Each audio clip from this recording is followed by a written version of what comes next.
Hello friends, இன்றைக்கி டேஸ்டியான mushroom பட்டாணி குருமா எப்படி பண்ணலாங்கிறத பார்க்கலாம். வெல்கம் டு லக்ஷ்மி சமையல். மஷ்ரூம் குருமா பண்ணுறதுக்கு முதல்ல மசாலா அரைச்சிக்கலாம். ஒரு பேனில் 1 டீஸ்பூன் அளவுக்கு ஆயில் சேர்த்துக்கோங்க. ஆயில் நல்லா சூடானதுமே ஒரு பெரிய வெங்காயம் கட் பண்ணி சேர்த்துக்கலாம். வெங்காயம் ஒரு நிமிஷத்துக்கு நல்லா வதக்கி விட்டுக்கோங்க. வெங்காயம் ஓரளவுக்கு வதங்கினதுமே ஒரு அரை டீஸ்பூன் அளவு சோம்பு சேர்த்துக்கலாம். கூடவே 1 டீஸ்பூன் கசகசா,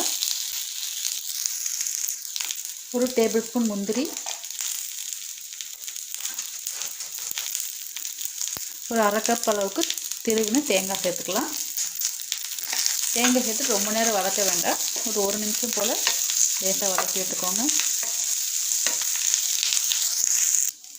தேங்காய் வதக்கியாச்சுங்க. இப்போ இதை ஆற வச்சு ஒரு மிக்ஸி ஜாருக்கு மாற்றி அரைச்சிக்கலாம். தேங்காய் ஆறுறதுக்குள்ளே நம்ம குருமா தாளித்து விட்டுடலாம். ஒரு கடாயில் 3 டேபிள் ஸ்பூன் அளவுக்கு ஆயில் சேர்த்துக்கோங்க. எண்ணெய் நல்லா காஞ்சதுமே கரம் மசாலா எல்லாம் சேர்த்துக்கலாம். ஒரு பிரியாணி இலை, அரை டீஸ்பூன் சோம்பு, ஒரு சின்ன பட்டை, ஒரு ஏலக்காய், 4 லவங்கம், 2 ஸ்டார் பூ சேர்த்துக்கலாம்.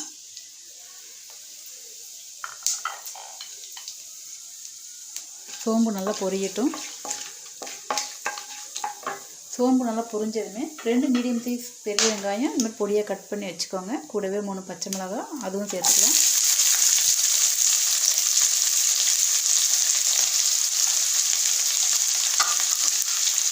வெங்காயம் நல்லா வதங்குற வரைக்கும் வதக்கி விட்டுறலாம். வெங்காயம் நல்லா வதங்கினதுமே 1 டேபிள் ஸ்பூன் அளவுக்கு இஞ்சி பூண்டு பேஸ்ட் சேர்த்து நல்லா வதக்கி விட்டுறலாம். இஞ்சி பூண்டு பச்சை வாசனை கொஞ்சம் போகட்டும்.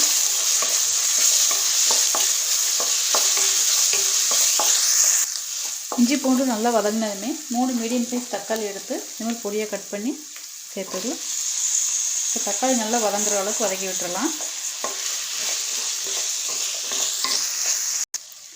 தக்காளி நல்லா வதங்கினதுமே இப்போ மஷ்ரூம் சேர்த்துக்கலாம். நான் வந்து 2 பேக்கெட் அளவுக்கு மஷ்ரூம் எடுத்துருக்குறேன். ஒரு நல்ல இது மாதிரி 4 கட் பண்ணி வச்சுக்கோங்க. சேர்த்துக்கிறேன். கூடவே 1 கப் அளவுக்கு நான் பச்சை பட்டாணி சேர்த்துக்கிறேன். இது வந்து ஃப்ரெஷ்ஷான பட்டாணி. நீங்கள் ஊற வைக்கிற பட்டாணி வந்து வேக வச்சு சேர்த்துக்கோங்க. மஷ்ரூம் சேர்த்துட்டு நல்லா வதக்கி விட்டுறலாம். ஒரு 1 நிமிஷம் போல் நல்லா வதங்கட்டும். மஷ்ரூம் நல்லா வதங்கினதுமே இப்போ மசாலா சேர்த்துக்கலாம். நான் வந்து 1 டீஸ்பூன் அளவுக்கு மிளகாய்த்தூள், 1/2 டீஸ்பூன் அளவுக்கு மல்லித்தூள் சேர்த்துக்கலாம். கூடவே தேவையான அளவு உப்பு சேர்த்து நல்லா வதக்கி விட்டுறலாம்.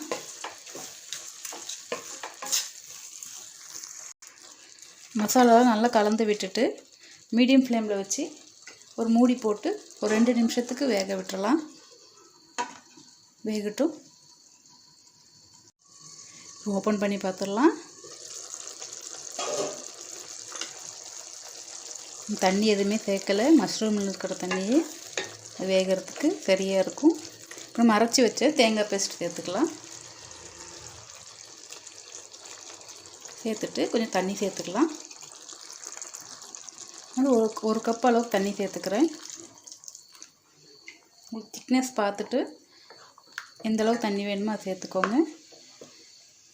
சேர்த்துட்டு நல்லா கலந்து விட்டுட்டு இது கூடவே ஒரு அரை டீஸ்பூன் அளவு கரம் மசாலா சேர்த்துக்கலாம். கொஞ்சமாக மல்லித்தலை சேர்த்து நல்லா கலந்து விட்டுருங்க. இப்போது இது மூடி வச்சுட்டு ஒரு 2 நிமிஷத்துக்கு வேக விட்டுறலாம்.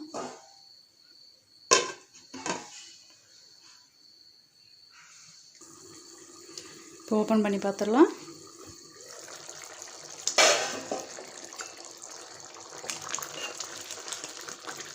மஷ்ரூம்லாம் நல்லா வெந்து கரெக்டாக வந்துடுச்சு ஃப்ரெண்ட். ஒரு பவுலுக்கு மாற்றிக்கலாம். அவ்வளோதான் ஃப்ரெண்ட்ஸ், நல்ல டேஸ்டியான மஷ்ரூம் பட்டாணி குருமா ரெடி. எங்கள் வீட்டில் ட்ரை பண்ணி பாருங்கள். இந்த குருமா உங்களுக்கு சப்பாத்தி, கல் தோசை எல்லாத்துக்குமே சூப்பராக இருக்குங்க. வீட்டில் ட்ரை பண்ணி பார்த்துட்டு எப்படி வருதுன்னு கமெண்ட் பாக்ஸில் சொல்லுங்கள். இந்த வீடியோ உங்களுக்கு பிடிச்சிருந்தா மறக்காமல் லக்ஷ்மி சமையலுக்கு சப்ஸ்கிரைப் பண்ணிக்கோங்க. தேங்க்யூ.